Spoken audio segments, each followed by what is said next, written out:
ও এলাকার লোকেরা নিজের হাতে মূর্তি বানিয়ে মাথাটাকে নিচু করে ওম নমো ভগবতী কেন কেন কেন কেন ক্বালু ওয়াজাদনা আবানা লাহা আবিদিন। দেখেন কনভারসেশন কি এক পক্ষের হয়? কথোপকথন করতে হলে কয় পক্ষ লাগে? উনি বললেন এই মূর্তিগুলোর সামনে তোরা মাথা নত করে দাঁড়িয়ে থাকিস কেন? তারা বলল ওয়াজাদনা আবানা লাহা আবিদিন, আমরা আমাদের বাপ দাদাদেরকে দেখছি এরকম করতে জন্য আমরা। সাইয়েদনা ইব্রাহিম বললেন লাকাদ কুনতুম আনতুম ওয়া আবাউকুম ফি দালালিন মুবিন, তোরাও শেষ, তোর বাপ দাদারাও শেষ, তোদের বাপ দাদারাও গোল্লায়, তোরাও গোল্লায়, চিল্লাই কোন ঠিক কিনা? কি কনভারসেশন। এরপরে বাৎসরিক পূজা অনুষ্ঠানের দিন আসে, কিছুদিন আগে একটা হয়েছে না সরস্বতী, এটা বোধহয় হিন্দু ভাইদের বিদ্যার দেবী। এরা এক একজনের কাছে এক একটা জিনিস নিয়ে যাওয়া লাগে, আমরা সব জিনিস চাই একজনের কাছে, তিনি কে? এটা কঠিন না সহজ? বিদ্যার জন্য ওই মন্দিরে, সৌন্দর্যের জন্য এই মন্দিরে, খাদ্যের জন্য দুর্গার কাছে, ঝামেলা না? আমরা সব কিছুর জন্য একজনের কাছে যাই, তিনি কে? বাৎসরিক পূজা অনুষ্ঠানে সবাই ইব্রাহিমকে ধরছে, ইব্রাহিম চল আমরা পূজা দিতে যাব। সাইয়েদনা ইব্রাহিম ফানাযারা নাযরাতান ফিন নুজুম, তাকালা আকাশের দিকে, আমি যেতে পারবো না, আমি কি আসলে সুস্থ ছিলাম? অসুস্থ বললেন কেন? কারণ অসুস্থতা দুই ধরনের, চিল্লায় বলেন, একটা শারীরিক আর একটা। সাইয়েদনা ইব্রাহিম মানসিক ভাবে প্রচন্ড বিপর্যস্ত ছিলেন, অসুস্থ ছিলেন। এর কারণ গোটা উম্মাত মূর্তির পূজা করে, এই দৃশ্য দেখে কোন নবী মানসিক ভাবে সুস্থ থাকতে পারে? উনি বললেন আমি অসুস্থ, তোমরা যাও। সবাই বলল ঠিক আছে আমরা যাই। ইব্রাহিম তুই আমাদের ঘরের মূর্তিগুলারে পাহারা দে। মূর্তি পাহারাদার একজন ভালো লোক, মূর্তি পাহারা দেওয়ার জন্য ভালো একজন পাহারাদার পাওয়া গেছে না? কথা কথা কথা বুঝতে কষ্ট হচ্ছে মনে হয়। মূর্তি পাহারা দেওয়ার জন্য কারে পাওয়া গেছে? সাইয়েদনা ইব্রাহিম কই ঠিক আছে আজকে পাহারা দি, মুজাম্মের পাহারা, যা তোরা দিতাছি পাহারা দিতেছি না। এইবার সাইয়েদনা ইব্রাহিম মূর্তির ঘরে ঢুকলেন, দেখেন কি সুন্দর কথা মূর্তির ঘরে, দেবীর ঘরে ঢুকে উনি ঘুরে ঘুরে তাকায়, দেখে একটা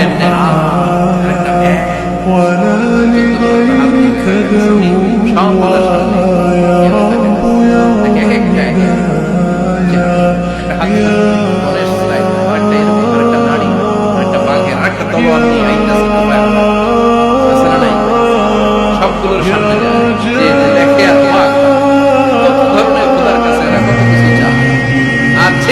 প্রত্যেকটার সামনে ডেজার্ট আইটেম, মিষ্টান্ন, এক একটার সামনে রসমালাই, এক একটার সামনে কালো জাম, লাল জাম, রসগোল্লা, জাম জাম, মালাই মালাই জাম, আছে না নাই? ব্যাপারে চলে আসছে। তো সাইয়েদনা ইব্রাহিম অবাক, কি রে এত মূর্তি, এত ডিজাইন, এত ভাবে আর অঙ্গভঙ্গি করে আছে, এত খাবার দেয়া, খায় না কেন? সাইয়েদনা ইব্রাহিম ভাবলেন মনে হয় নাগাল পাই না, আমি একটু পিল্লা ধরি। উনি রসমালাইয়ের বাটিটা নিয়ে যেটা হা করে আছে ওইটার সামনে যায়, কয় খা। কি কয়? বানাই কইতেছি। ফারাগা ইলা আলিহাতিহিম, মূর্তিগুলোর কাছে গেলেন। ফাকালা আলা তাকুলুন, খাবি না? খাবি না দাঁড়া, আমি কিছু খা। কোরআন থেকে বলছে, ঠিক কি না? উনি ভাবলেন ওরা হয়তো খেতে পারে না, নাগাল পাচ্ছে না, কিংবা আমারে দেখে লজ্জা পাচ্ছে। নিজ থেকে রসমালাইয়ের বাটি তুলে ধরলেন, বললেন খা। কয় হা হা করে বলছে, নরেও না সরে। উনি মুখের সামনে তুলে ধরে বললেন আল্লাহ তাআলা খা। সবগুলার সামনে গেলেন, খা খা। কেউ খায় না, ওগুলো হা করে আছে। সাইয়েদনা ইব্রাহিম বললেন খা, কেউ কথা কয় না। বললেন খাবি না কেন? তাইলে কথা কয়। এই যে কষ্ট করে উড়াইলি, মুখের সামনে দিলাম, খাবি না কেন? কথা বল। আল্লাহ তাআলা খাবি না কেন? কথা বল। মালাকুম লা তাতাকাল্লামুন, খাবি না কেন? মালাকুম লা তানতিকুন, হয় খা নয় কথা কও। বলতেই লাগে খা খা। প্রত্যেকটা মূর্তির সামনে গেলেন, খা।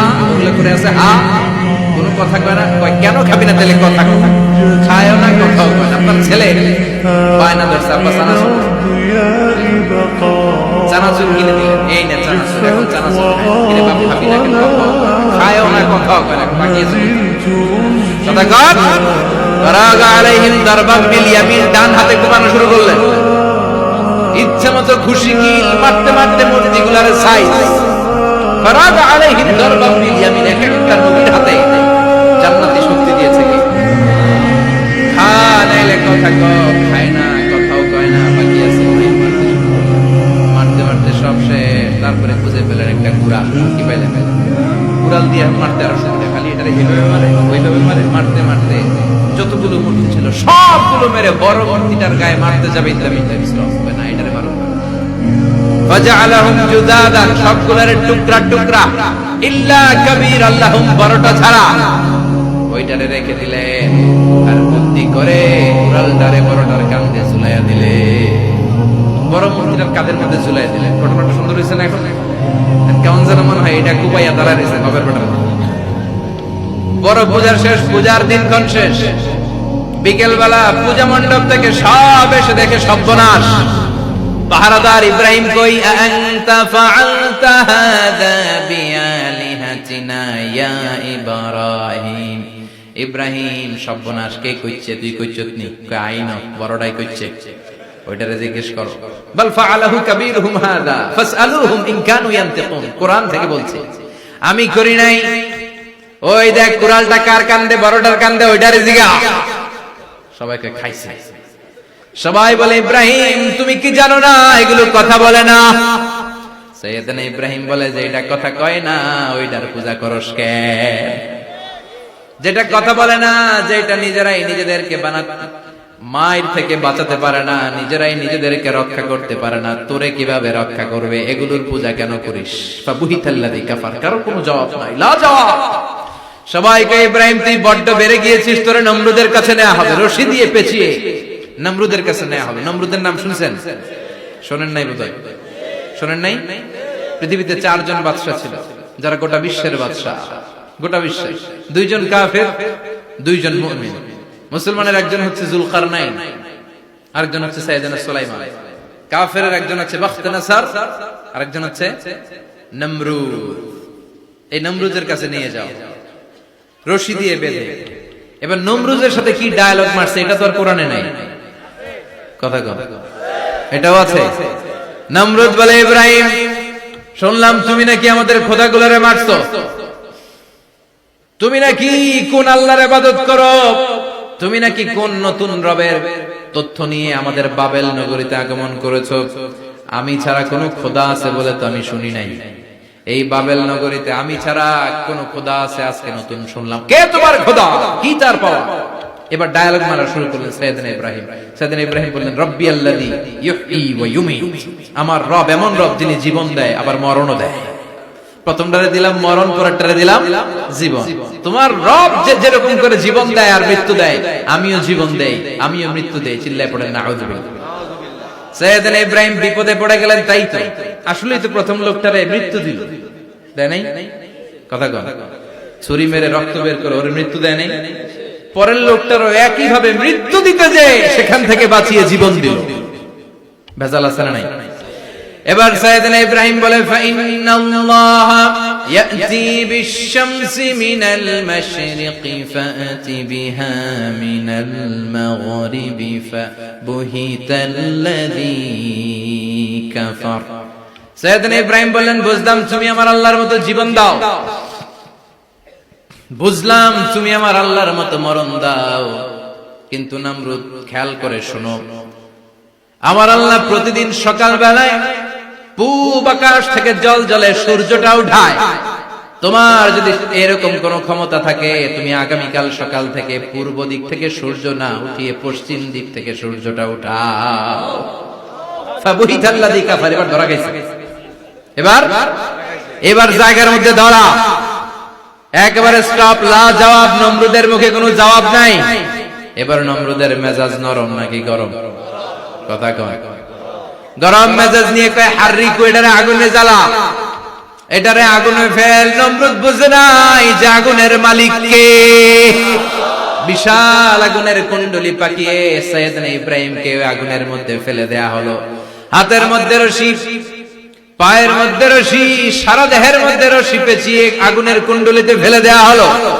মুহূর্তের মধ্যে আগুনের প্রজ্বলন শক্তি ওই রশিগুলোকে জ্বালিয়ে পুড়িয়ে সারখার করে দেয়, কিন্তু সাইয়েদনা ইব্রাহিমের দেহের একটা পশমও জ্বালায় না। যে রশি দিয়ে টাইট করে পাচ্ছে ওনার দেহের সাথে লাগানো টাচ করা রশি, ওই রশি জ্বলে যায়, কিন্তু সাইয়েদনা ইব্রাহিমের পশম জ্বলে না। চিল্লায় পড়েন আল্লাহু আকবার। আজো যদি তোমাদের মাঝে কেউ ইব্রাহিমের মতো ঈমান আনিতে পারো, অগ্নিকেও পুষ্প বলে পরিণত করিতে পারো। ঠিক কি না? মুসার মতো ঈমান হলে রাস্তা হবে সাগর জলে, ইউসুফের মতো ঈমান হলে একে একে দরজা খোলে। সাইয়েদনা ইব্রাহিমের মতো ঈমান যদি আজ থাকে বিদ্যমান, অগ্নিকুণ্ডে দেখতে পাবে খুবসুরতে ফুলবাগান। ঠিক কি না? ওই ঈমানটা দরকার। ওই ঈমান যদি ঈমানের মতো হয়, আগুনের কুণ্ডুলকে ফুলবাগান বানিয়ে দিবে কে? সাইয়েদনা ইব্রাহিম বসে রইলেন, নমরুদ কয় আরো আগুন জ্বালা, এলাকার বড় বড় গাছগুলো তক্তাগুলো কেটে আগুনের কুণ্ডলিতে ফেল। তক্তা লাকড়িগুলো আগুনের কুণ্ডলিতে ফেলা মাত্র দাউ দাউ করে লাকড়িগুলোকে তক্তাগুলোকে আগুন জ্বালিয়ে দেয়, কিন্তু সাইয়েদনা ইব্রাহিমকে জ্বালায় না। সুবহানাল্লাহ। আগুনের মালিক কে? ওই আল্লাহ আজও আছে না নাই? তিনি আগুনকে অর্ডার করলেন, সৃষ্টির শুরু থেকে তোকে একটা ধর্ম দিয়েছি, সব জ্বালিয়ে দেয়া, পুড়িয়ে দেয়া, আজকে কয়েকদিনের জন্য তোর ধর্মটাকে আমি স্টপ করে দিলাম। চিল্লায় পড়েন আল্লাহু আকবার। কুলনা ইয়া নারু কুনি বারদান ওয়া সালামান আলা ইব্রাহিম। আল্লাহ বললেন আগুন খবরদার, আমার ইব্রাহিমের গায়ের যেন পশম না পুড়ে যায়, কারণ ইব্রাহিমের সন্তান হবে ইসমাইল, আর ওই ইসমাইলের বংশে আমি পাঠাবো আখিরি জামানার পয়গম্বর। ইব্রাহিমের জন্য কিছু না হয়, কোন বারদা ঠান্ডা হয়ে যায়, কি হয়ে যায়, কিন্তু এত বেশি ঠান্ডা হবি না যাতে ইব্রাহিমের সর্দি না লেগে যায়। সুবহানাল্লাহ। আগুন বলে আপনি বললেন কোনি বারদা ঠান্ডা হ, আবার কোন এত ঠান্ডা হবি না যাতে সর্দি না লাগে, কেমন ঠান্ডা হবো? আল্লাহ বললেন সালামান আলা ইব্রাহিম, সালাম হয়ে যা, শান্তির গুলবাগিচা হয়ে যা, এয়ার কন্ডিশন নাতিশীতোষ্ণ হয়ে যা। চিল্লায় পড়েন আল্লাহু আকবার। 40 দিন ছিলেন এই আগুনের কুণ্ডলিতে, কিচ্ছু হয় না। সুবহানাল্লাহ পড়বেন না? শেষ জীবনে উনি ওনার নাতিপুতিদের সাথে গল্পের সময় বলতেন যে আমার জীবনে সবচেয়ে আরামদায়ক সময় কাটিয়েছি আমি ইব্রাহিমের আগুনের, নমরুদের আগুনের কুণ্ডলির ভেতরে থেকে। চিল্লায় এখন সুবহানাল্লাহ।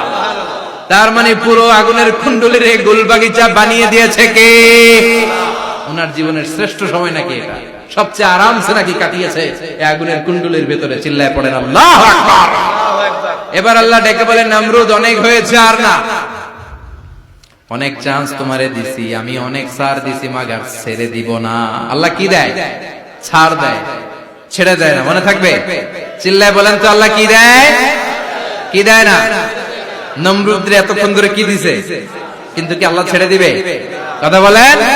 আল্লাহ বলে তোরে মারতে আমার কামান লাগবে না, গোলা লাগবে না, ফেরেশতা লাগবে না, তলোয়ার লাগবে না, নমরুদ তোরে মারবো আমি ল্যাংড়া মশা দিয়া। ফাআরসালাল্লাহু তাআলা বাউদা, আল বাউদাতু জুনদুম মিন জুনুদিল্লাহ। এই মশাগুলো আল্লাহর সৈনিক।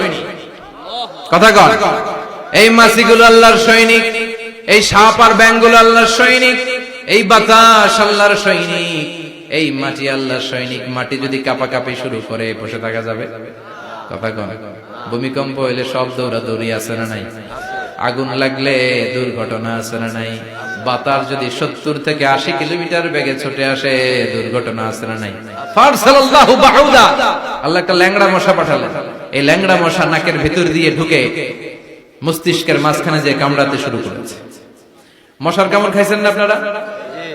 শীতকালে যখন আমরা কম্বল মোড়া দিয়ে ঘুমাই, কানের সামনে যখন পন পন শুরু করে কেমন লাগে? কি বিরক্তি লাগে না? আবার ঝেড়ে টেরে আবার শুই, আবার পন পন। তো পন পনের আওয়াজই আমাকে সহ্য হয় না। ওই মশা নাকি দিয়ে ঢুকে দিকে কামড়া, ওই বেড়ার কেমন লাগে? কথা কন। নাকের ভিতর দিয়ে মশা ঢুকে ভিতরে কুটকুট কুটকুট করে কামড় মারে। এই কামড় খাইয়া নমরুদ এবার নাচানাচি শুরু করছে। I M A disco dancer. Or dance দেখে সবাই হাসে, একেবারে I M A disco dancer. Or dance দেখে সবাই অবাক, ঘটনা কি? খোদায় লাফায় কে? এতদিন ধরে সবাই নমরুদের পূজা করতো আর বলতো নমরুদ সবচেয়ে বড় খোদা, নমরুদ সবচেয়ে। এখন খোদা কি করে? ড্যান্স দেয়। চিল্লা এখন কি দেয়? এবার নমরুদ বাঁচার জন্য মাথার মধ্যে আঘাত করে, কিন্তু মশা বের হয় না। চিল্লায় আওয়াজ করে উত্তরে বলেন, মশা ঢুকছে কার অর্ডারে? এই মশা বেরোবেও কার অর্ডারে? মাথার মধ্যে আঘাত করে ঘুষি মারে, কিল মারে, কিন্তু মশা বের হয় না। এবার আশেপাশের যারা আছে খাদেম খুদ্দাম কয়, তোরাও ঘুষি মার। খাদেম খুদ্দাম মনে মনে কয়, আজীবন অনেক মারছস, আজকে আমরা মারুম। সুযোগ পায়া কিলের উপর কিল আর ঘুষি। আজীবন অনেক কাজ করাইছিস আমাদেরকে দিয়ে, অনেক জুলুম করেছিস, আজকে সুযোগ পেয়েছে মতো মাইরা লই। খাদেম খুদ্দাম ওরাও কিল ঘুষি, ঘুষাইতে ঘুষাইতে চেহারার মানচিত্র পাল্টাই দিছে, মাগার মশা বের হয় না। এই মশা ঢুকছে কারা দেশে? কথা কর। এই মশাটা যদি বেরোতে হয়, অর্ডার লাগবে একজনের। চিৎকার করে বলেন, তিনি কে? নিজেও মারে, বেরোয় না। খাদেম খুদ্দামরা মাথার মধ্যে কিল ঘুষি মারে, বেরোয় না। নমরুদ কয়, এবার আমারে জুতা মার। কি মার? আমরা পরি প্লাস্টিকের জুতা, বাটার জুতা, অ্যাপেক্সের জুতা। আগে পড়তো খরমের জুতা। খরমের জুতা বানায় কি দিয়া? কথা কয়। এবার কাঠের জুতা দিয়ে খাদেম খুদ্দামরা মাথার মধ্যে বাড়ি। পিটাইতে পিটাইতে মাথাটাকে ফাটিয়ে রক্তাক্ত করে জমিনের মধ্যে নমরুদরে শুইয়ে দিয়েছে। আর আল্লাহ সৈনিক সেই বাউদা মশা নাকের ভেতর থেকে শূন্যে উড়াল মেরেছে। চিল্লায় পড়েন আল্লাহু আকবার। তার মানে এত শক্তিশালী হয়েও, গোটা বিশ্বের রাজা হয়েও নমরুদের ক্ষমতা নমরুদরে বাঁচাতে পারে নাই। চিল্লায় পড়েন ঠিক কিনা? এজন্য ক্ষমতা কাউরে বাঁচাতে পারে না, দাপট কাউরে বাঁচাতে পারে না, অহংকার কাউরে বাঁচাতে পারে না, সৈন্যবাহিনী কাউরে বাঁচাতে পারে না। বাঁচাতে পারে একজন। চিৎকার করে বলতে হবে, তিনি কে? পৃথিবীতে কেউ তো স্থায়ী হয় না, হোক না সে ফেরাউন কিবা নমরুদ। কেউ ভাবে চিরদিন রয় না, কেউ ভাবে চিরকাল রয় না। পৃথিবীতে কেউ স্থায়ী হয় না, হোক না সে ফেরাউন কিবা নমরুদ। কেউ ভাবে চিরদিন রয় না। চিল্লায় কোন ঠিক কিনা? সাইয়েদনা ইব্রাহিমের সবগুলো কথা কোথায় কি ডায়ালগ মারলেন, আল্লাহর কাছে এত ভালো লেগেছে, আল্লাহর কোরআনের ভেতরে তুলে দিয়েছে কে? আবার তিনি যতগুলো দোয়া জীবনে করেছেন সব কবুল করেছে কে? তিনি দোয়া করলেন, রাব্বি জাআলনি মুকিমাস সালাতি ওয়া মিন যুররিয়্যাতি রাব্বানা ওয়া তাকাব্বাল দুআ। হে নামাজি, আমার ঘরে নামাজ পড়ো আজ, দিলে মে তোমার চরণ তলে হৃদয় যায় নামাজ। হে নামাজি, আমার ঘরে নামাজ পড়ো আজ, দিলে মে তোমার চরণ তলে হৃদয় যায় নামাজ। আল্লাহু আকবার পড়েন। তিনি দোয়া করলেন, আল্লাহ রাব্বি জাআলনি মুকিমাস সালাহ। আল্লাহ আপনি আমার নামাজ কায়েমকারী বানান। কি কায়েমকারী? তার মানে নামাজ পড়লে সবাই মিলে পড়তে হবে, ঠিক কিনা? নামাজ কায়েমকারী বানান। আমার সন্তান ইসমাইলের নামাজ কায়েমকারী বানান। আমার দোয়াটা কবুল করেন। কবুল করে নিল কে? আবার বললেন, আল্লাহ মক্কার নিরাপদ বানান। কবুল করলো কে? আবার বললেন, ওয়াবা'আস ফীহিম রাসূলা। আল্লাহ এই শহরে একজন নবী পাঠান। কবুল করলো কে? যত দোয়া করছে সব কবুল করে নিল কে? এজন্য সাইয়েদনা ইব্রাহিমের জীবনী থেকে কি কি শিক্ষা গুনতে শুরু করেন। নাম্বার 1, আল জিহাদু জিদ্দা শিরক। ওনার জীবন থেকে প্রথম শিক্ষা হচ্ছে শিরকের বিরুদ্ধে জিহাদ। মুমিনের জীবনে জিহাদ চলবে কিসের বিরুদ্ধে? উনি মূর্তির সাথে আপোষ করে নাই, গাছের সাথে আপোষ করে নাই, মাছের সাথে আপোষ করে নাই, ধ্রুব তারা, চাঁদ, সূর্যের সাথে আপোষ করে নাই। উনি এক আল্লাহকে খুঁজে পেয়েছে। চিল্লায় বলেন ঠিক কিনা? আল্লাহ সব গুনাহ ক্ষমা করে, শিরকের গুনাহ ক্ষমা করে। 2 নাম্বার শিক্ষা হচ্ছে সত্যকে অন্বেষণ করতে হবে। ওইটা আমার বাবার বিরুদ্ধে যাক, ওইটা আমার দাদার বিরুদ্ধে যাক, ওইটা আমার দলের বিরুদ্ধে যাক, ওইটা আমার মতের বিরুদ্ধে যাক, সত্য যেখানে আমিও সেখানে। চিল্লা এখন ঠিক কিনা? এটা হচ্ছে সাইয়েদনা ইব্রাহিম আলাইহিস সালামের ঈমান স্পিরিট। শিরকের বিরুদ্ধে মুমিন জিহাদ করবে। সত্য যেখানে আছে মুমিন তালাশ করে সেটাকে ছিনিয়ে আনবে। সাইয়েদনা ইব্রাহিমের জীবনী থেকে 3 নাম্বার শিক্ষা হচ্ছে ভিশনারি অ্যাটিটিউডের হতে হবে মুমিনের। আমরা খালি 10 বছরের হিসাব করি, 20 বছর, 50 বছর। ইহুদিরা হিসাব করে 200 বছর। কোন কাজ করার আগে 200 বছর পরে কি হইতে পারে ওইটা হিসাব করে। সাইয়েদনা ইব্রাহিম এরকম ভিশনারি ছিলেন, এজন্য দোয়া করেছেন রব্বানা ওয়াবআস ফীহিম রাসূলা। আল্লাহ যদিও ধুধু প্রান্তর জনমানব হীন একটা এলাকা, আপনি এলাকায় এমন একজন নবী পাঠান যেই নবীর আঁচলের নিচে গোটা বিশ্বটা একত্রিত হয়ে যাবে। কবুল করলেন কে? কি ভিশন দেখছেন, কি ভিশনারি অ্যাটিটিউড। তিনি তখন থেকেই বিশ্বনবীকে দেখতে পেয়েছেন। এজন্য ভিশনারি অ্যাটিটিউডের হন, স্বপ্নবাজ হন। স্বপ্ন সেটা না যেটা মানুষ ঘুমিয়ে ঘুমিয়ে দেখে, স্বপ্ন সেটা যেটা অর্জনের আকাঙ্ক্ষা মানুষের ঘুমাতে দেয় না। এটা ছিলেন সাইয়েদনা ইব্রাহিম, ভিশনারি অ্যাটিটিউডের ছিলেন। 4 নাম্বার শিক্ষা, যোগ্য প্রজন্ম তৈরি করে যাওয়া। উনি কি প্রজন্ম তৈরি করছে দেখেন। প্রথম ছেলে ইসমাইল, দ্বিতীয় ছেলে ইসহাক। ইসহাকের চ্যানেলে বনি ইসরাইলের সব নবীরা আসলো, আর এই চ্যানেলে বিশ্ব নবী আসলো। তার মানে বাপকা বেটা সিপাহী কা ঘোড়া। প্রজন্ম তৈরির দরকার আছে না নাই? শিরকের বিরুদ্ধে লড়াইয়ের দরকার আছে না নাই? আর নবীদেরকে মডেল হিসেবে মানার দরকার আছে না নাই? আমাদের মডেল কি কবিরা না নবীরা? নায়করা না নবীরা? নেতা নেত্রীরা না নবীরা? আমরা যেন নবীদেরকে মডেল হিসেবে মেনে জান্নাতে উপযুক্ত হতে পারে। আল্লাহ তুমি তৌফিক দান করো। আরো জোরে পড়ি আমিন। যতগুলো কথা বলেছি কোরআন সুন্নাহর আলোকে বলেছি, বানিয়ে কিছু বলি নাই। তারপরেও আমার মনের অজান্তে কোনো মিস ইনফরমেশন যদি আমার মুখ করতেছেন কেন? এটা কোন বেদাত চালু করছেন আপনারা? হ্যাঁ, এটা খুব বড় বেয়াদবি। বসেন বসেন। 2 ঘন্টা যার সামনে লেকচার শুনলেন, এর পিঠ দিয়ে চলে যায়। এগুলো পাইছেন কোথায় আপনারা? কার আলোচনার সময় এগুলো করলো? একসাথে বিদায় নিতে কথা বলেন। আপনি এখানে কোরআনের দার্সে এসেছেন, কোরআন থেকে দার্স হয়েছে, আপনি হৃদয়টারে আলোকিত করেছেন, আপনি ভদ্রভাবে একসাথে বিদায় নিলেন। যদি ঘোষণা আসে সেন্ট্রালি যে আমরা বিদায় নিচ্ছি, বিদায় নিলেন। যদি ঘোষণা আছে দোয়া নিয়ে বিদায় নিলেন। বক্তা আলোচনা শেষ না করতেই ওঠা বসা, এটা কোথেকে শিখেছেন? ঠিক না। এই অ্যাটিটিউড পাল্টা। সাইয়েদনা ইব্রাহিমের সৈনিক যারা, এরা এরকম হতে পারে? বিশ্বনবীর উম্মত যারা, তারা এরকম করতে পারে? আল আদাবু ফাওকা কুল্লি শাই, ভদ্রতা সবকিছুর উপরে। ভদ্রতা সবকিছুর উপরে। আমরা যেন মুআদ্দাব হই, আদব বলা হই। আল্লাহ তুমি আমাদেরকে বোঝার তৌফিক দান করো। নবীরা যে শিক্ষা, যে উপমা, যে মিসাল আমাদের জন্য রেখে গেলেন, আমরা যেন এগুলো আমল করে জীবনটারে আলোকিত করতে পারি, তৌফিক দান করো। সাইয়েদনা ইব্রাহিমের জীবনী গ্রন্থ ঘরে থাকা যায়। আমি দেদারসে আলোচনা করে যাই না, আমি বাড়ির কাজ দিয়ে যাই। সাইয়েদনা ইব্রাহিমের জীবনীর একটা গ্রন্থ, ওনার বায়োগ্রাফি অফ সাইয়েদনা ইব্রাহিম আলাইহিস সালামের একটা জীবনী গ্রন্থ আমাদের ঘরে থাকার দরকার আছে না নাই? কিনতে রাজি আছেন সবাই? পড়তে রাজি আছেন? নিজে পড়বেন, আলোকিত হবেন, এই ধরনের বই অন্যকে উপহার দিবেন, সমাজটাও আলোকিত হবে। ঠিক কিনা? আল্লাহ আমাদের সবাইকে তুমি বোঝার তৌফিক দান করো। সুবহানাকাল্লাহুম্মা বিহামদিকা আশহাদু আল্লা ইলাহা ইল্লা আনতা আস্তাগফিরুকা ওয়া আতুবু ইলাইক। আল্লাহুম্মা আমিন।